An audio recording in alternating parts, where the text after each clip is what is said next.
Hello everyone, I am back with another tutorial for you all. Today we are going to be making some paws.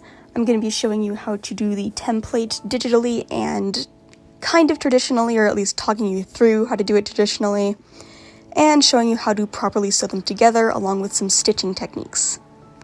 Your paws are not going to be as big as the ones on the screen. They're going to look probably something more like this. Also, just another reminder that this is being recorded on a phone, so it's not like the best, most amazing quality, but I hope it is good enough so that you guys can understand what I'm doing and how to follow along. Alright, the first thing you're going to need is a piece of simple printer paper, and you're going to put your hand on it and then take a photo of it from above. Make sure you are directly above when you take the photo. This will make it a lot easier to make your template. If you are not doing this digitally, then you can just trace your hand onto the paper.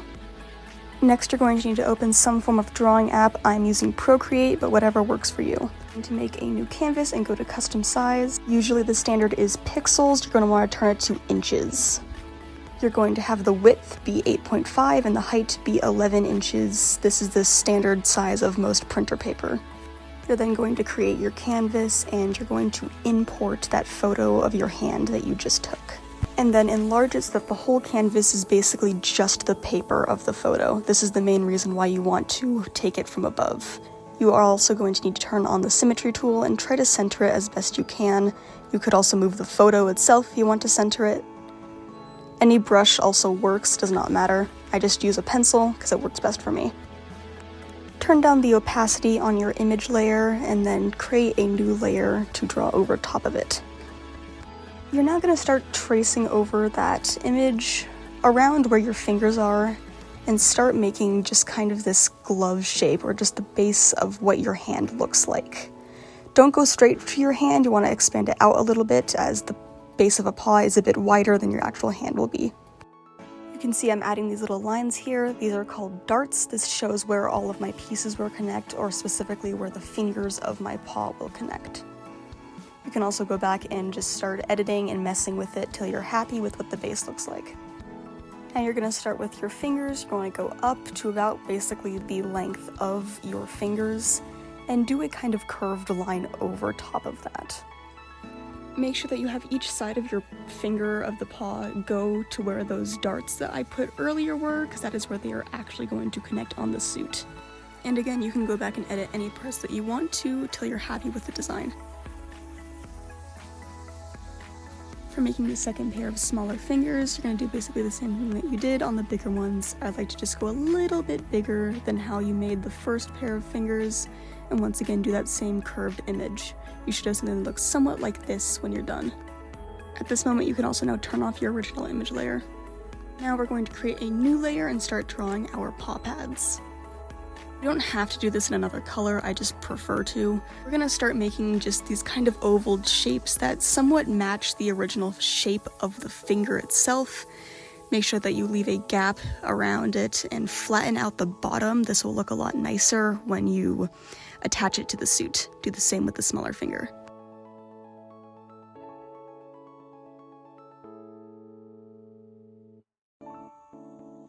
Now for the center paw pad, we're once again going to make another layer and start by drawing just these circle shapes. Draw one in the center of your paw where your two fingers are, and then draw two more right below it. They don't have to be perfect circles, just relatively all the same size and on both sides of your first circle. Now once again, create another layer and turn down the opacity on the layer you did the circles on. And start kind of tracing out the shape that your circles made around the edge of them and connect them in the middle. Now you're going to merge all of your layers together, and I'm going to lift my paw up a little bit more, mostly because I prefer my paw to go a little bit past my wrist. This is a personal choice, but this is just what I do. So I'm going to extend the base a little bit so that it is a bit bigger on me. Now we can start by making our claws. Your claws can be any shape that you want them to be. You just want to make sure that the bottom of your claw is the exact same slightly curved shape as the tip of your finger. The fingers are on the pattern, your claw on the first two fingers is going to be bigger, and your claw on the second two fingers is going to be smaller. You can see I've turned down the opacity on my layer and I've made a new layer, and I'm now just kind of going over and inking my sketch to make it look nicer and more cleaner. Each piece is going to be done on a different layer. Every single finger is a different layer. You only need to ink the fingers on one side because it is an identical pattern, so it does not matter if you do the second side. You want to do this with every single piece. Again, each piece, including every individual finger, needs to be done on a different layer.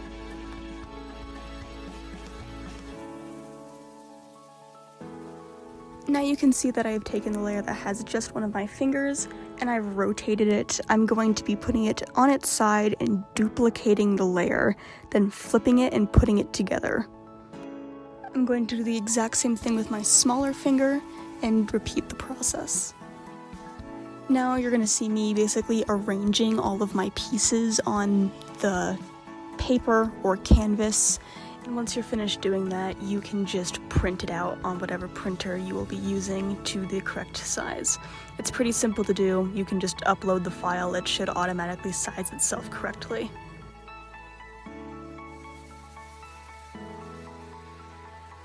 Once you do have everything printed, of course, you're going to cut out all of your patterns, and then I like to label everything. You don't have to label everything, I just prefer to, as it's going to make it a little easier.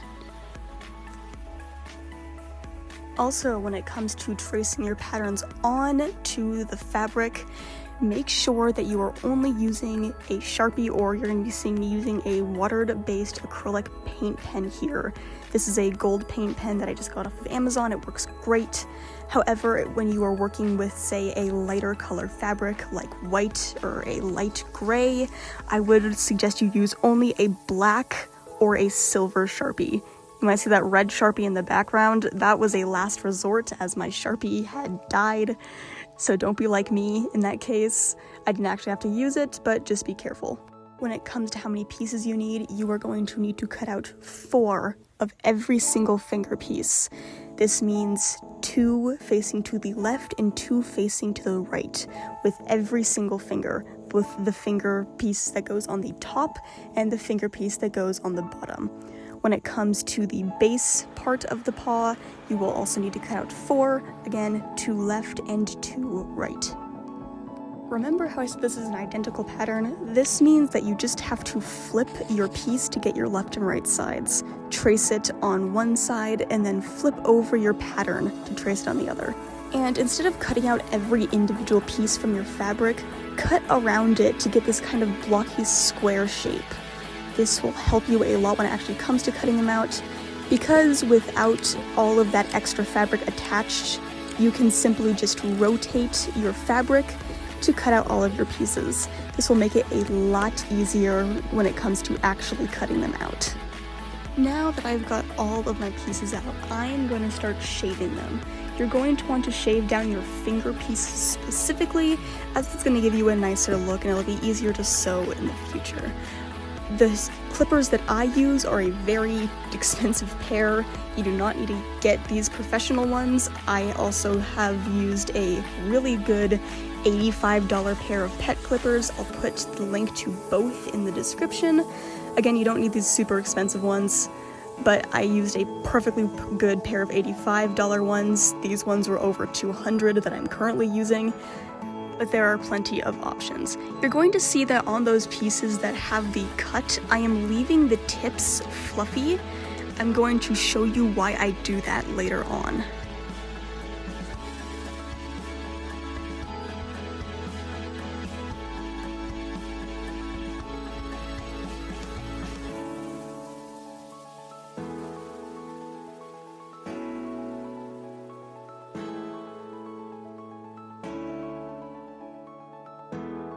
Comes to the base piece, there is a part that you will need to shave. You're going to pick 2 of your base pieces to shave not fully down, but just a part of them down. I'm going to take my pattern for the paw here and lay it on top of my base piece and line it up just the edge or where I feel like it fits best. And I'm going to pin it down don't have to pin it down, I pin it down just because it makes it easier to do. Now I'm going to take my scissors and slowly slide it next to where the pattern is and pull out any of that excess fur and just kind of separate the fur in two different directions. Again, I'm just slowly sliding my scissors through right underneath where I pinned my paper pattern, and I'm slowly separating the fibers so that I get a clean line going through underneath that pattern. I'm not snipping the fur, I'm just slowly separating it.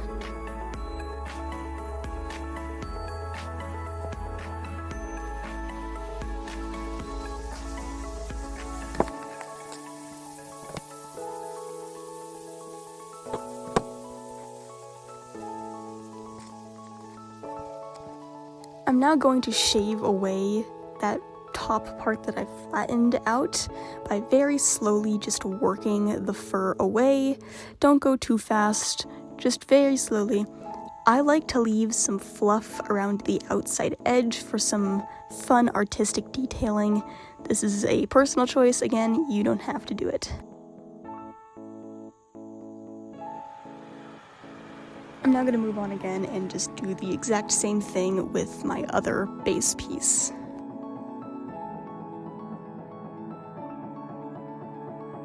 When you're done, it should look something kind of like this.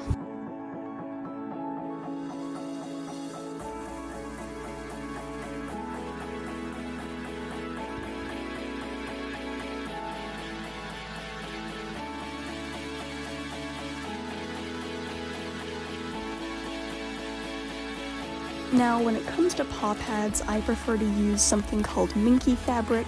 It is this soft plush material that you can get at it's the same person I get all my fur from. Again, I'm gonna link them in the description where I get everything, but minky is a great thing to use. You can also use this fake leather material, which is what I'm gonna be using for these paws. It's a little bit more difficult to sew with, but it'll work just fine. However, the first thing you're going to sew are these split pieces. Those two split ends you need to sew down together. The stitch you use is something called a knotted blanket stitch. I'm going to show you quickly how to do the stitch. You're gonna put your needle through and pull it all the way, and then put it through again. Only halfway though, don't put your needle all the way through. You're then going to take your thread and pinch it, and then wrap it around your needle. And then once you do that, you can pull your needle all the way through.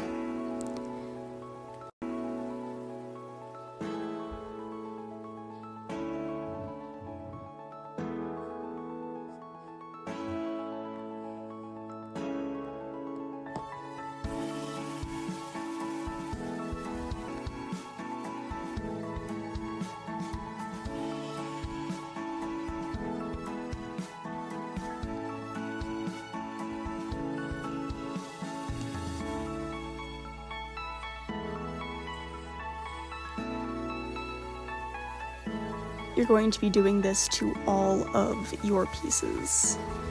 Once you have them all sewn together, now you can sew on your paw pads. You're going to take your normal flat pieces here and sew on your pads, which you had cut out from whatever material you were wanting to cut them out with. You're going to place it on your paw in any way you want it to. Just make sure that you have a little excess around the edge. For this stitch, I call it a quilt stitch, but it could be called whatever. You're just going to take your needle and put it through. Make sure that you're very close to the edge of your piece. You're going to stick it through your fabric, just like that, and pull it all the way through again. And then stick it back down just outside of your piece, right through the fur, and then pull it all the way through once again. Do it again here just to show you. Put it through, close to the edge, but not too close. Pull all the way through, and then go right back down. You're going to want to repeat this stitch all the way around your paw piece for all of the paw pads.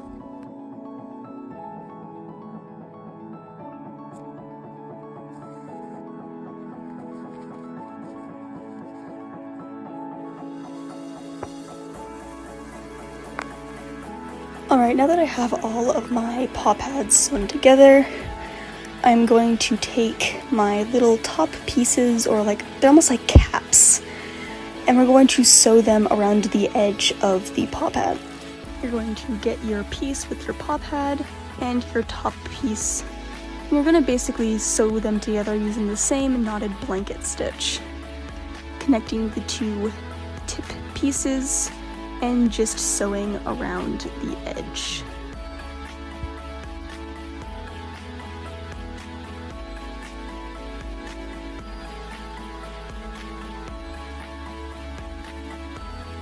Okay, pause. I messed up. It was at this point in recording that I actually went back and re-recorded the entire first part of this video, because all of you would have done the exact same thing I just did if you followed the original footage. But I messed up my proportions by exactly 1 inch on every single finger piece and only on one side, which meant that I had to go back and fix all of them. Now, originally I was going to keep this part out of the video, but I figured it would be a good learning experience. What I'm going to do here is basically make the missing piece, kind of like a missing puzzle piece almost. I measured out the dimensions of what was missing, and then just quite literally traced the missing hole back onto all of my fabric and whatnot, cut it all out, and just reshaped it. This is an issue that will definitely happen to you at some point. It is very easy to fix, in my opinion. It's just really, really, really annoying. Sometimes your patterns just don't line up how they're supposed to, or at least how you think they're supposed to line up. But it's a very easy fix. I just took that new piece and sewed it to where it was missing, and now it is all fixed. And now you're ready to get going on to the next step like it never happened. What we're going to do now is sew our fingers together, or at least in between the fingers. You're going to take your big piece and your small piece, or at least your big finger and your small finger, and sew those two lines together till they meet at the top. You're going to once again use a knotted blanket stitch to do this, and do it with all of your fingers till you get them all connected properly. Once you have that done, you can cut little slits into the back where the paw pads have been sewn into the fingers, and stuff them with whatever you choose to use as a filling. Once everything is stuffed, there is a specific stitch I personally like to use to close up the stuffing. You're going to want to use a ladder stitch. I don't entirely know how to describe this to you, except for the fact that you just need to go back and forth, back and forth, back and forth. So I'm just going to show you this photo and the footage that you're going to see now. Hoping that that is enough for you to understand what I'm doing, but this is just how I close up the back of the paw pads after I have stuffed them.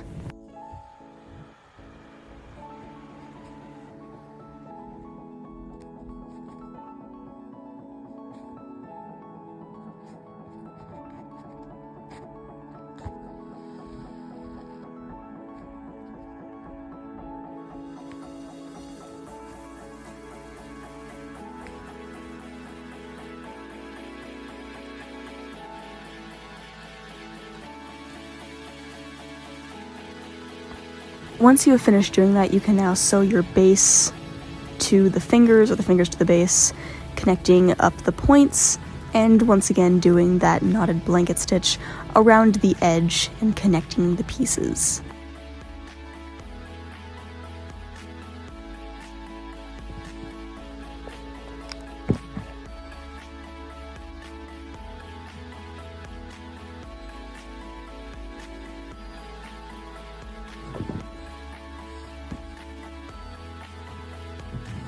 Now with that top piece, you're just going to do the same thing. Connect the top to the fingers first, and then you can go ahead and sew down the sides.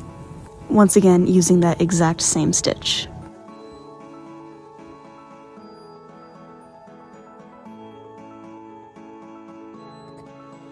Now it may look like we're done, but we are not quite there yet.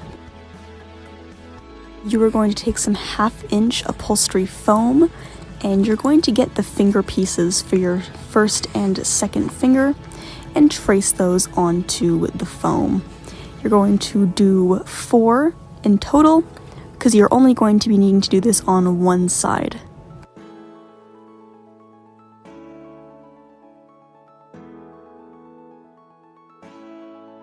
The reason why I say you only need to cut out 4 is because we're actually going to take this 1/2-inch foam and cut it in half, because it does not need to be that thick. We just need a little bit of thickness and density to keep those fingers in the shape. So take each of your pieces and quite literally just cut them in half. Now I forgot to record this part, but you're just going to glue your foam pieces onto each side of your fingers. You can now flip your paws inside out and go ahead and shave down that fluff at the end of your fingers. The reason why we kept that fluffy is because when it comes to shorter fur, we do not want to be able to see the seam of where the fingers connect together. So once you shave that down, you should see no seams left on the fingers. And just like that, you now have some adorable big paws to do all of the silly things you want with. I hope you enjoyed this tutorial, and I will see you all next time. Bye!